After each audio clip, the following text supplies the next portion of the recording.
Welcome to all of you in my psychology class KB Thind class. और आज हम बात करने वाले हैं वैयक्तिक निर्देशन यानी पर्सनल गाइडेंस की। पिछले वीडियो में हमने शैक्षिक और व्यावसायिक निर्देशन का अध्ययन किया था और आज के वीडियो में हम उसी के आगे यानी कि वैयक्तिक निर्देशन का अध्ययन करेंगे। शैक्षिक और व्यावसायिक समस्याओं के अतिरिक्त भी व्यक्ति को अपने जीवन में बहुत सारी समस्याओं का सामना करना पड़ता है और इनमें से बहुत सारी समस्याएं ऐसी होती हैं जिनका समाधान व्यक्ति अपने स्तर पर कर लेता है, लेकिन कुछ समस्याएं ऐसी होती हैं जिसका निराकरण व्यक्ति के वश में नहीं होता या व्यक्ति उसके निराकरण के लिए समर्थ नहीं होता। तो ऐसी समस्याओं के समाधान के लिए उसे निर्देशन की आवश्यकता पड़ती है। इन्हीं प्रकार की व्यक्तिगत समस्याओं के समाधान के लिए दिए गए निर्देशन को वैयक्तिक निर्देशन या पर्सनल गाइडेंस कहा जाता है। अगर हम दूसरी भाषा में कहें तो वैयक्तिक निर्देशन किसी व्यक्ति को सहायता देने की वह प्रक्रिया है जिसके माध्यम से वह अपनी समस्याओं के कारणों को समझकर उनका समाधान करने का प्रयास करता है। यानी यहाँ व्यक्ति की समस्या का स्वयं समाधान नहीं किया जाता, बल्कि व्यक्ति को इस प्रकार से सहायता दी जाती है कि वो स्वयं अपनी समस्या के कारणों को समझ पाए और फिर उसका समाधान कर सके। और न केवल समस्या का समाधान कर सके बल्कि अपने व्यक्तित्व का इस प्रकार विकास करे कि जीवन की विभिन्न परिस्थितियों से समायोजन कर सके। और जब व्यक्ति एक बार जीवन की विभिन्न परिस्थितियों से एडजस्ट करना सीख जाता है, उसका व्यक्तित्व संतुलित हो जाता है, तो वो अपने जीवन में निश्चित रूप से विकास करता है। अब हम वैयक्तिक निर्देशन की परिभाषा देखते हैं। क्रो एंड क्रो के अनुसार वास्तव में वैयक्तिक निर्देशन वह सहायता है जो किसी व्यक्ति के समस्त क्षेत्रों में रवैयों और व्यवहार के विकास में श्रेष्ठ तालमेल बैठाने हेतु दी जाती है।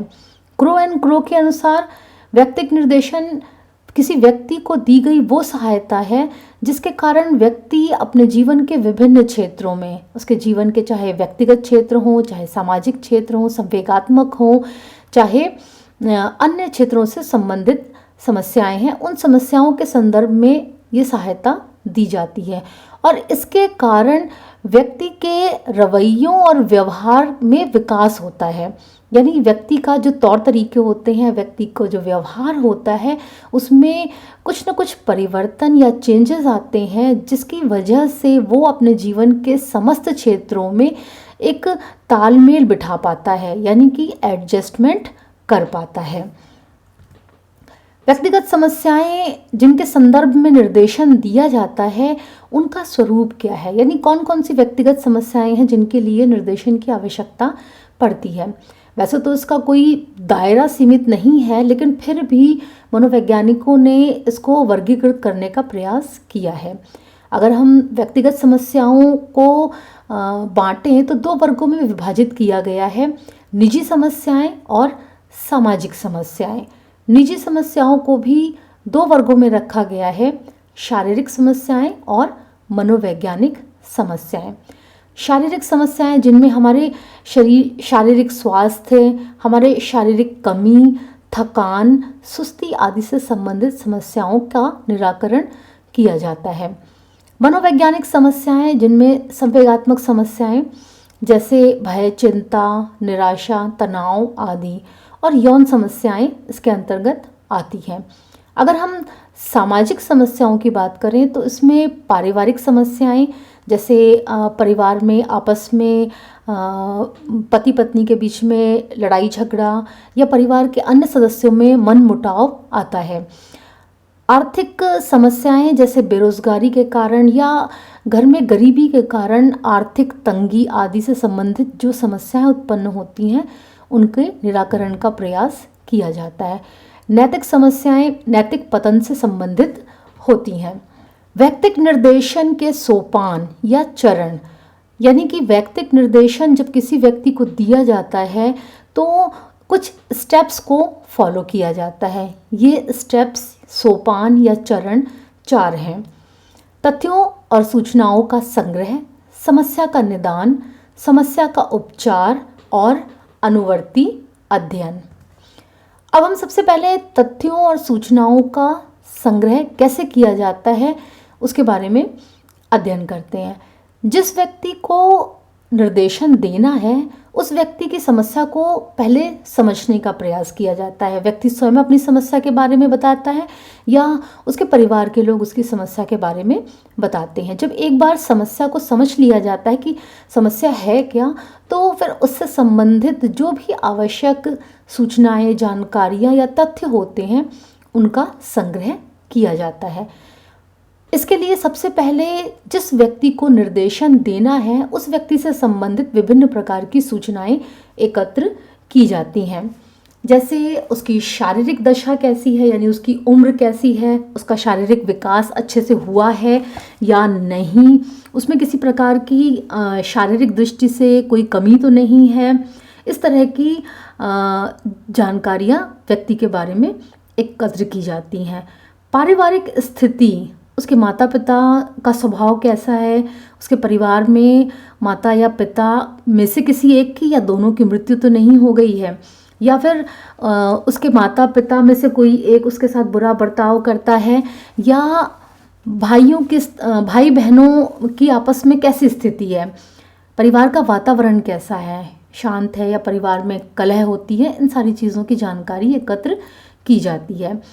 शैक्षिक दशा, यानी कि जिस व्यक्ति को निर्देशन देना है वो कितना पढ़ा लिखा है और कहाँ तक उसने शिक्षा प्राप्त की है, वो अपने स्कूल में किस प्रकार का विद्यार्थी रहा है, साथ ही साथ टीचर्स के प्रति उसकी कैसी अभिवृत्तियाँ रही हैं, इन सब का अध्ययन इसके अंतर्गत किया जाता है। आर्थिक स्थिति, व्यक्ति के परिवार की आर्थिक स्थिति कैसी है, क्या वो बेरोजगार है या क्या वो अपने व्यवसाय से संतुष्ट है या असंतुष्ट है, वो खर्चीला है या कंजूस है, या किस तरह की उसकी आर्थिक स्थिति है, उसका जानकारी ली जाती है।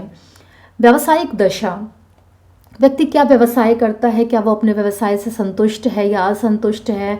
इसके अलावा उसका अपने कोवर्कर्स के साथ या फिर अपने व्यवसाय के जो मालिक हैं उनके साथ कैसा व्यवहार है, इन सब का अध्ययन और किया जाता है। सामाजिक दशा, व्यक्ति के साथी कौन लोग हैं, उसके मित्र कौन हैं, किन लोगों के साथ उसका उठना बैठना है, समाज में उसकी क्या स्थिति है, स्तर कैसा है, पास पड़ोस उसका कैसा है, इन सब के बारे में जानकारी प्राप्त की जाती है। मानसिक तनाव, उसका बौद्धिक स्तर कैसा है, उसमें कौन कौन सी योग्यताएं हैं, उसकी अभिरुचियां क्या हैं, क्या वो किसी तनाव का अनुभव कर रहा है, इन सब के बारे में जानकारी प्राप्त की जाती है। और साथ ही उसके व्यक्तित्व संबंधी विशेषताओं की जानकारी प्राप्त की जाती है। उसका व्यक्तित्व कैसा है, वो अंतर्मुखी है कि बहिर्मुखी है, व्यक्तित्व संबंधी कोई दोष तो उसके अंदर नहीं है। इन सब बातों के साथ वो आशावादी है, निराशावादी है, उसकी संवेगों की क्या स्थिति है, क्या उसमें संवेगात्मक अस्थिरता है, इन सब बातों की जानकारी व्यक्ति के संबंध में की जाती है। ये जो जानकारियाँ व्यक्ति के संबंध में प्राप्त की जाती हैं, इनको एकत्र करने के लिए कुछ विधियाँ अपनाई जाती हैं। ये विधियाँ हैं साक्षात्कार विधि, प्रश्नावली विधि, निरीक्षण विधि, मनोवैज्ञानिक परीक्षण, चिकित्सीय जांच, जीवन वृत्त विधि जिसे व्यक्ति इतिहास विधि या केस हिस्ट्री मेथड भी कहा जाता है, और विद्यालय के जो संचित अभिलेख होते हैं, और प्रोजेक्टिव टेक्निक्स यानी प्रक्षेपण विधियाँ।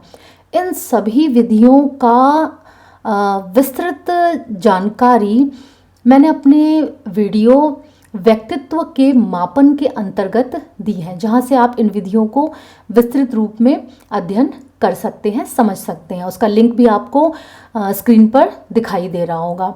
तो ये जो विधियाँ हैं, इन विधियों को ज़रूरत के हिसाब से प्रयोग किया जाता है, और इनके प्रयोग के द्वारा व्यक्ति के बारे में जो भी सूचनाएं एकत्र होती हैं उनका एक प्रोफाइल तैयार किया जाता है, यानी एक पार्श्व चित्र तैयार कर लिया जाता है। पार्श्व चित्र वास्तव में एक समरी होती है, मतलब एक एक ही जगह पर व्यक्ति से संबंधित सारी जानकारी, सारी सूचनाएं प्राप्त हो जाती हैं। अब आता है समस्या का निदान। समस्या के निदान का मतलब क्या होता है कि किसी समस्या के मूल कारणों का पता लगाना। जो भी विधियां अभी पीछे हमने देखी, उन विधियों का प्रयोग करके जो भी तथ्य प्राप्त हुए हैं, जो भी सूचनाएं प्राप्त हुई हैं, उन सूचनाओं को आपस में जोड़कर, यानी कड़ियाँ जो होती हैं बिखरी हुई, उनको आपस में जोड़कर समस्या की उत्पत्ति के क्या कारण हैं, समस्या कहाँ से उत्पन्न हुई, किन कारणों से उत्पन्न हुई, उनका पता लगाया जाता है। और निदान जो है वो कहीं ना कहीं उपचार के लिए बहुत ज़रूरी है। समस्या के उपचार के लिए इसलिए ज़रूरी है क्योंकि निदान की सफलता पर ही उपचार की सफलता निर्भर करती है। अगर एक बार समस्या के कारणों का सही पता लग जाए तो उपचार करना बहुत ही आसान हो जाता है और इसमें सफलता प्राप्त होती है। इसीलिए निदान को विद्वानों ने समस्या के उपचार की पृष्ठभूमि कहा है। समस्या का उपचार से तात्पर्य है व्यक्ति को उसकी समस्या से मुक्त करना, जिससे कि वो अपने जीवन को सुखी तरीके से और संतुष्ट होकर व्यतीत कर सके।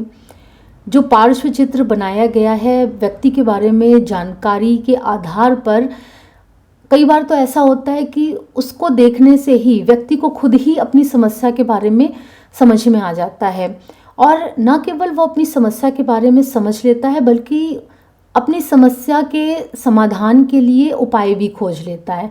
लेकिन इसके साथ साथ निर्देशक जो होता है वो भी उसे बहुत सारे सुझाव देता है। उनमें से जो सुझाव उसे सूटेबल लगता है उसे वो अपनाता है।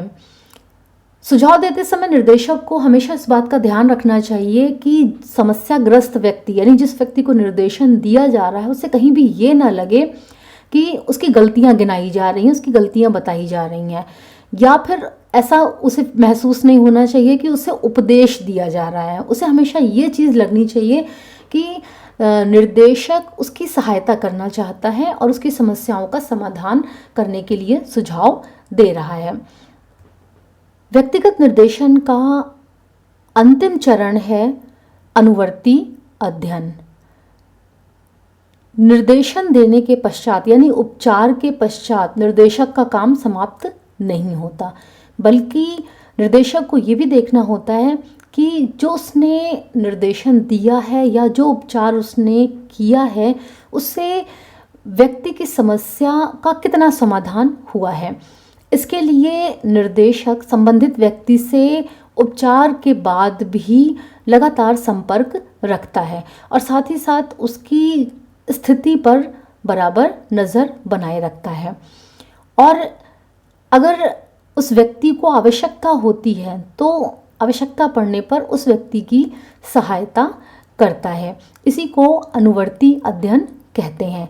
और अनुवर्ती अध्ययन के द्वारा आवश्यकता पड़ने पर वो उसको फिर से उपचार प्रदान करता है ताकि व्यक्ति अपनी समस्याओं का न केवल समाधान कर सके बल्कि एक सामान्य जीवन व्यतीत कर सके। तो आज के इस वीडियो में हमने व्यक्तिगत निर्देशन क्या होता है और किस प्रकार से दिया जाता है और उसको देने के लिए किन किन चरणों को फॉलो करना पड़ता है, किन किन स्टेप्स को फॉलो करना पड़ता है, हमने इसका अध्ययन किया। तो आज का ये वीडियो आपको कैसा लगा कमेंट सेक्शन में ज़रूर बताइएगा। अगर आपको मेरे वीडियोस अच्छे लगते हैं और आप चाहते हैं कि मैं इसी तरह के नए नए वीडियोस लेकर आपके सामने आती रहूं, तो मेरे चैनल को सब्सक्राइब कीजिए, बेल आइकन प्रेस कीजिए, लाइक कीजिए और शेयर कीजिए। तब तक keep studying, keep watching my channel के विद हिंद क्लास। धन्यवाद।